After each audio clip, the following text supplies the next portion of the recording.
Top 40 albums of 2021, and these not included.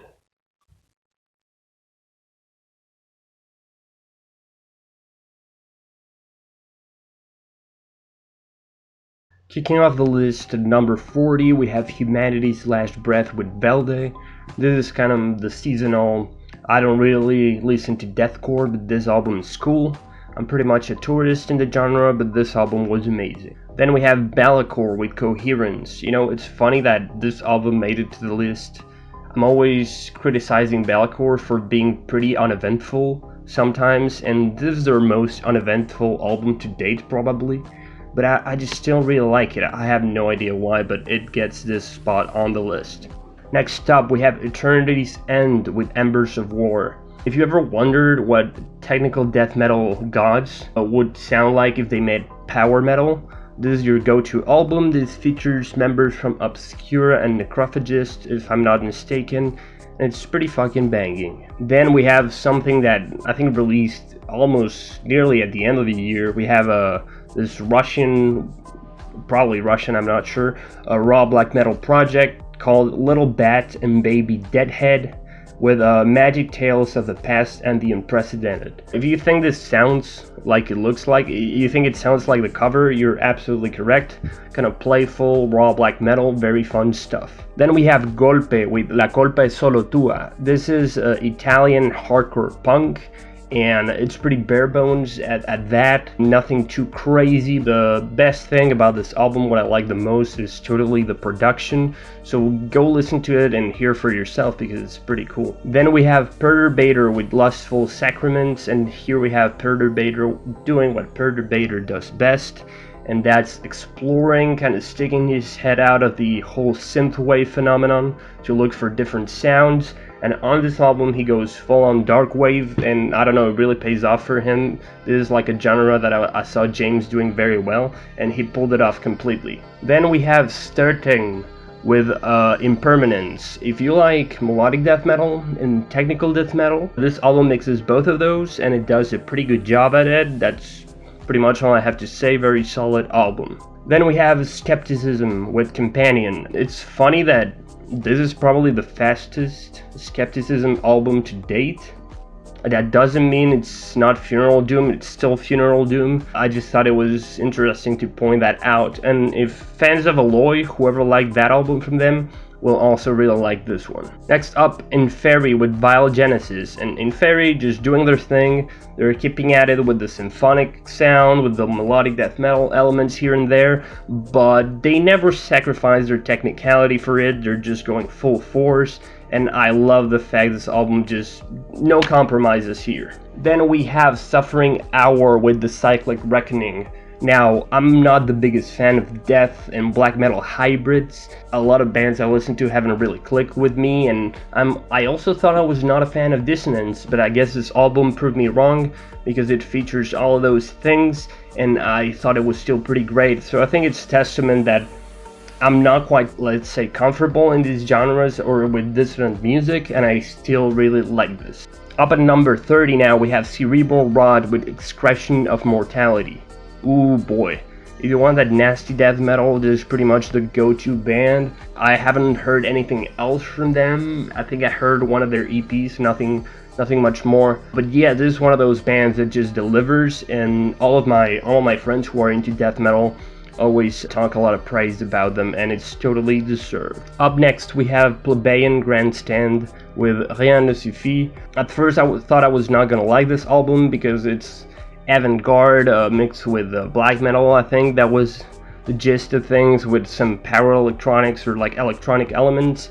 I thought it was gonna be a very try-hard album, that it was not gonna like click with me, it was not gonna make sense, but somehow I really liked it.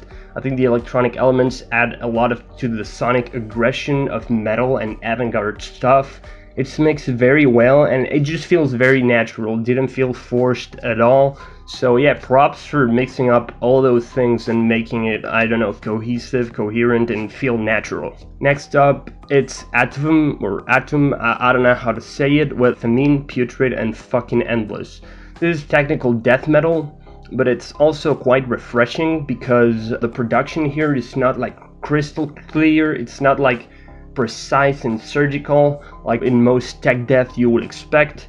It's a little bit more muddy, a little bit more bassy, and I love the fact that this band is also kind of groovy. You feel like they're jamming along, trying to find cool melodies, cool hooks, and I don't know, I think it's pretty inventive and at the same time a little bit different from the sound and production style you're used to in technical death metal, so I thought that was really, really cool. Then we have Vitrified Entity with Eternal Vitreous Dissolve. I follow this guy Caleb, a bunch of his projects, not all of his projects, but a bunch of them, and I would say that Vitrified Entity is his most like well accomplished musical project. It's very, very fun, instrumental, technical death metal, done very well, has that tasty fretless bass to it, and I don't know, those just catchy tech death riffs. I want to give a shout out to Caleb for totally outdoing himself with this album. I think he's going places, and this is proof of it, because this is totally amazing. Then we have Kim Areum with Summer City, and I don't think there's a title in this list or an album name that describes itself better than this one, because this is city pop, and it just has that summer vibe to it. If you just want city pop tunes, and you want them to have that summer vibe, Summer City. That's exactly what you're getting here. A ton of fun, very, very cool album. I don't know, I just love the saxophone they include in one of the tracks. It's just fun. Let's say it's just fun. Then we have Passeisme with Eminence. This is a Russian band, but they're trying to do the whole medieval kind of French melodic black metal thing. They pull it off very, very well. What I really like about them is that their vocals are kind of more brutalish. They're more like death metal oriented. Totally not what you would expect in black metal, so that's a nice little touch, nice little difference. Then we have Ayano Kaneko with Yosuga. Just very, very comfy indie pop album. I don't know what else to say, that it's very cozy, and everything Ayano Kaneko does, everything I've heard from her is great. This album is no exception. Moving on, we have Mega Drive with Neuroframe, and oh my god, I was not expecting to like a Mega Drive album this much, let alone it be like the Dark Synth album of the year, let's say. Yeah, every time I listen to Mega Drive, the albums kind of started off pretty strong, but then kind of decayed.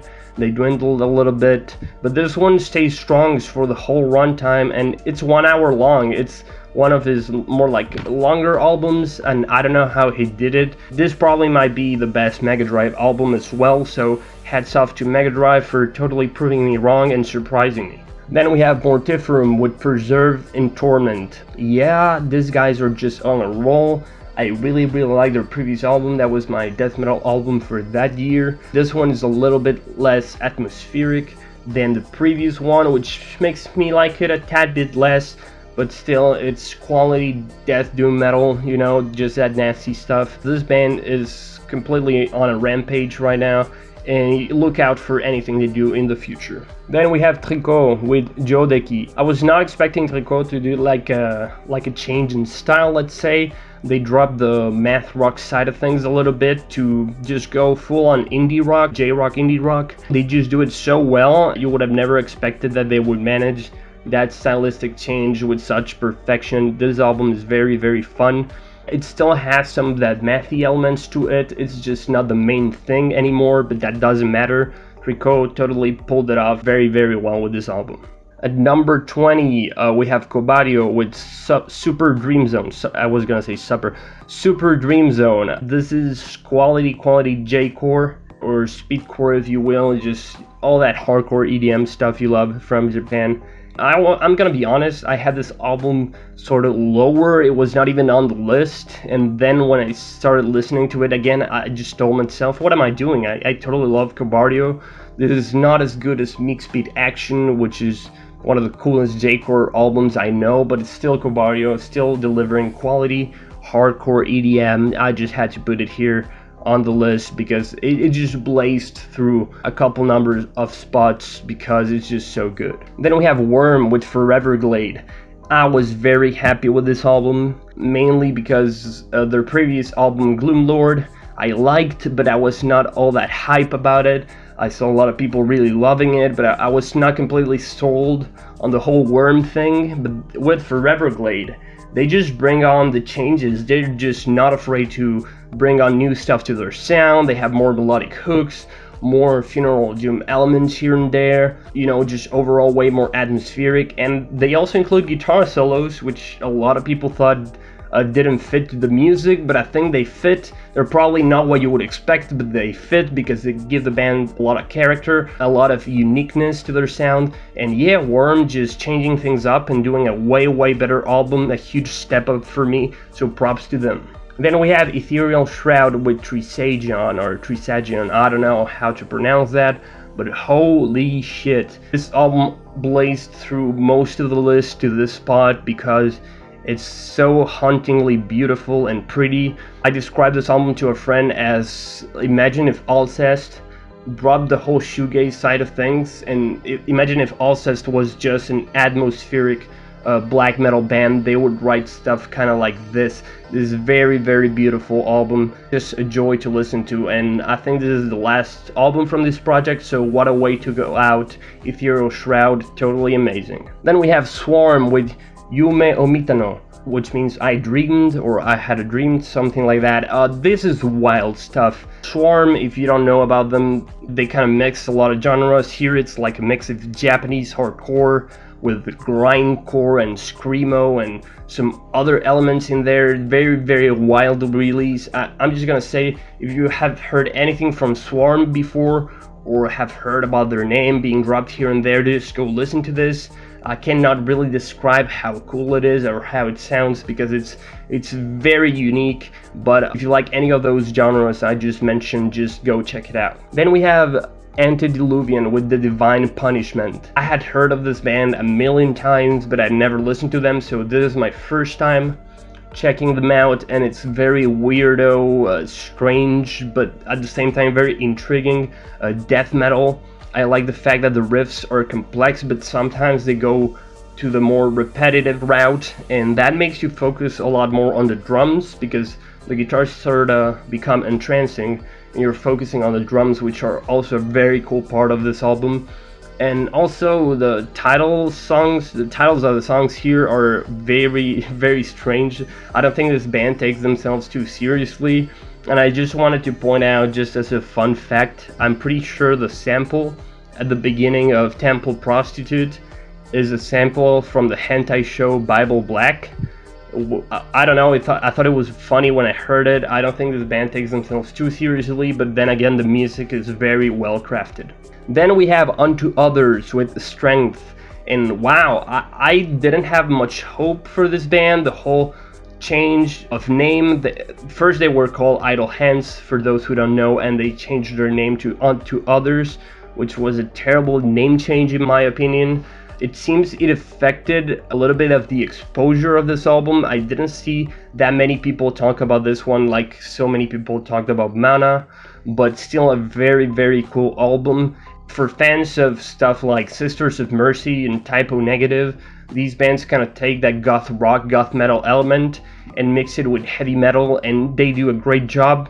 They didn't drop the quality whatsoever from Mana, so I'm having a hard time deciding if I like this one more or their previous. But yeah, Unto Others doing great. Please be on the lookout for anything they do in the future.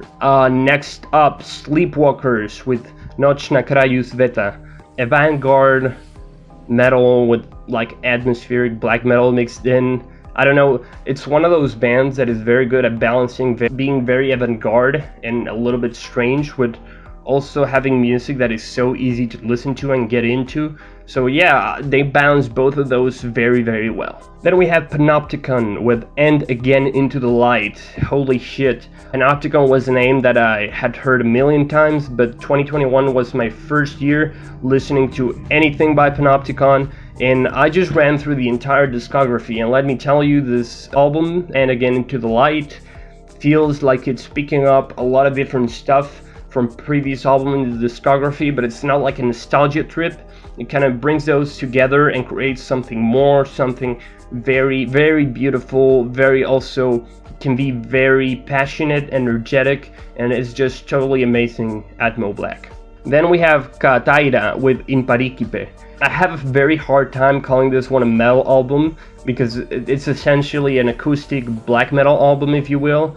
It has some black metal elements like the blast beats and the tremolo riffing in the guitars, but at the same time I think the first and last track of this album don't really include any of those elements, and it just feels mainly like some sort of very inventive and creative folk music. I just think this is mainly a folk album with some of those metal elements. Hard to classify, but this is so unique and refreshing to hear and so beautiful. I really recommend people to get on the stuff this guy does because it's absolutely amazing. Then we have Halloween with their self-titled album. What a comeback, holy shit. It seems that the fact that bringing Kai Hansen and Michael Kiske back really invigorated the sound of Halloween to the point where I feel this is one of their best albums in a very long time. I think it's one of the best power metal albums of this decade, so definitely check it out for fans of that stuff. Moving up to the number 10, the top 10, we have Japanese Breakfast with Jubilee. I'm not very familiar with anything, indie pop, so this album kind of came as just a great album regardless of what style of music you like. Michelle's vocals are absolutely amazing. They're a bit nostalgic to me because it remind me of another singer I really like, and the music is very well written. I think it's one of those albums where it doesn't matter what style of music you like. It's just so good, very good indie pop. Proud to see this at number 10. Next up at number 9 we have Dödsrit with Mortal Coil. I gotta say I was very skeptical about this. Black metal and crushed punk combination can be very bad in my opinion, even though I really like both of those genres, especially crushed punk. But Dödsrit does it very well, bringing that neo-crushed sound with those melodic hooks, those infectious D-beats, and they just merge it with the more atmospheric and beautiful sound of black metal, and also a little bit of the intensity from crushed punk, and they bring those two together and made a totally amazing album.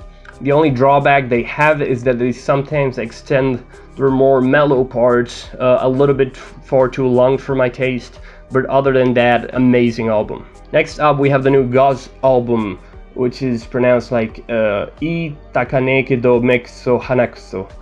And this is Gauze doing an album in 2021, like what?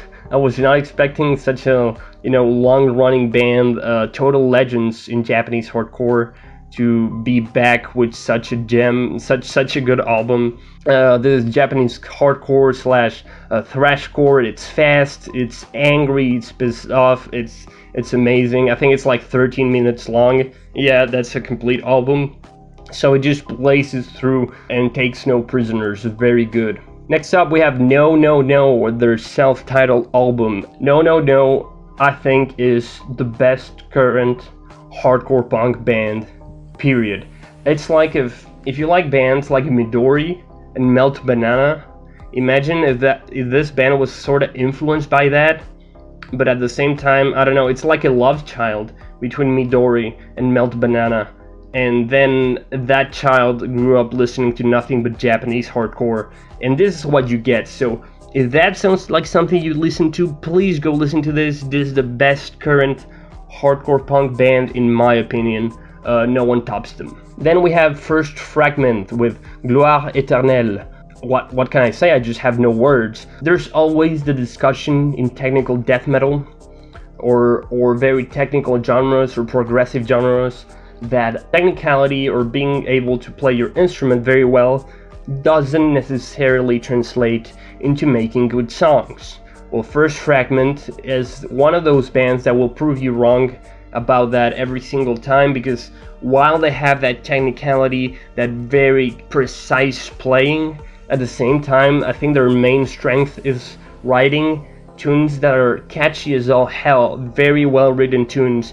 You can see this quite well on this album, especially on the track In L, which is a longer track that features, I don't know, they always come at you with something different, be it the, I don't know, fretless bass, a groovy solo, or the Spanish flamenco guitars. Whatever they do, they just got it all, and they keep bringing new ideas and new stuff into the song, and they craft absolute masterpieces. I think this band kind of transcends technical death metal.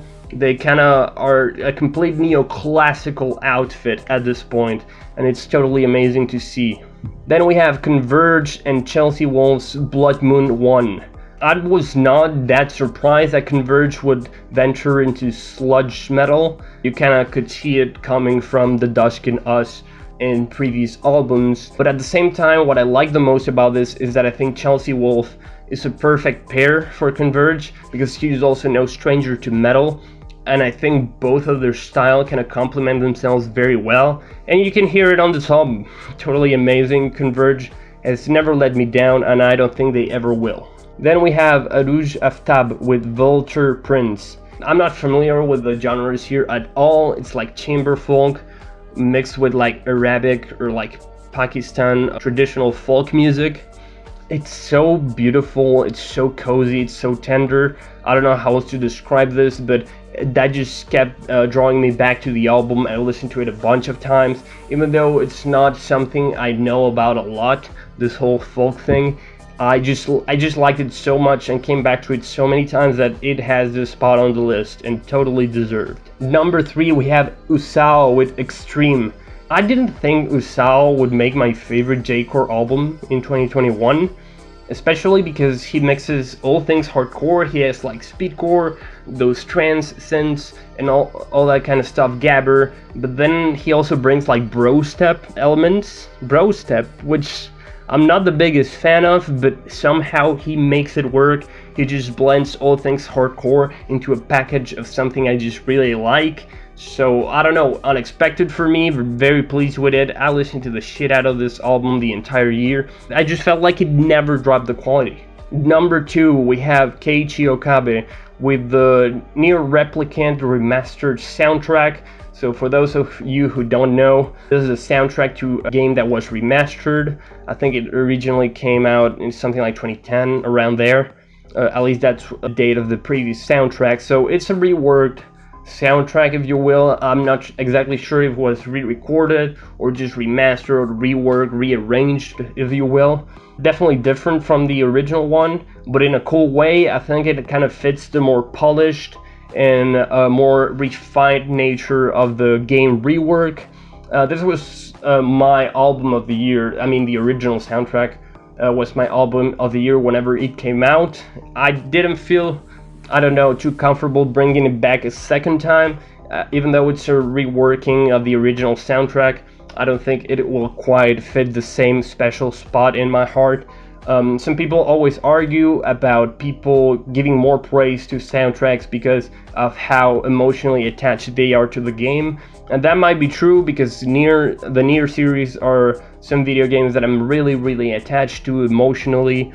But I also heard the entire soundtrack on its own one day for its 3-hour or 4-hour runtime, and I just enjoyed it just like that, without the game. So I'm gonna say the music totally stands on its own. Totally eternal soundtrack. The best soundtrack, best video game soundtrack I've ever heard, for sure. And then the awaited winner, album of the year of 2021, we have Grouper with Shade. A friend introduced me to Grouper in like late 2018, early 2019. I listened to her stuff a lot. I really like the cozy vibe, a little bit more minimal at times, but it also feels like a personal experience with a listener. And yeah, I don't think people who are more casually into Grouper will like this album as much, because it features tracks she recorded in different years, so there's difference in production. For people who know Grouper and how she works, this was not a surprise. It definitely was not for me, and I was kind of discussing that with my friend who introduced me to Grouper, where we're like, yeah, she sometimes does this of picking tracks from different years that she recorded very far like apart from each other. And so I knew the difference in production came from that. I don't think it was some effect of the early leak of the album. I don't know what to say. I just really enjoy Grouper's music. It's fun to see her back with a guitar album. And yeah, I don't know, this just has tracks that feel so personal, so intimate, and very cozy. The album really feels like sitting down with a friend and spending, like, I don't know, the afternoon watching the sunset or doing pretty much nothing but just chilling, sort of say. Yeah, there's a track here like The Way Her Hair Falls, which is very simple and minimal track, where Grouper is kind of, it sounds like she's practicing a song, always repeating the same line, kind of making mistakes and starting all over, and it just gives it such like a realish feel, like such an organic feel. It feels like a totally honest, sincere album. I just so love it for that. So there you have it, guys. Now, as some sort of overtime, I'm gonna be listing my top 20 non-LPs of 2021. So if you're wondering what that entails, it's basically everything that's listed as non-albums, so splits, demos, EPs, mixtapes, whatever. I will be showing those on the screen, not talking about them because I'm a little bit tired of talking, and that's gonna be it for this video. Please consider subscribing, commenting, and liking the video because it helps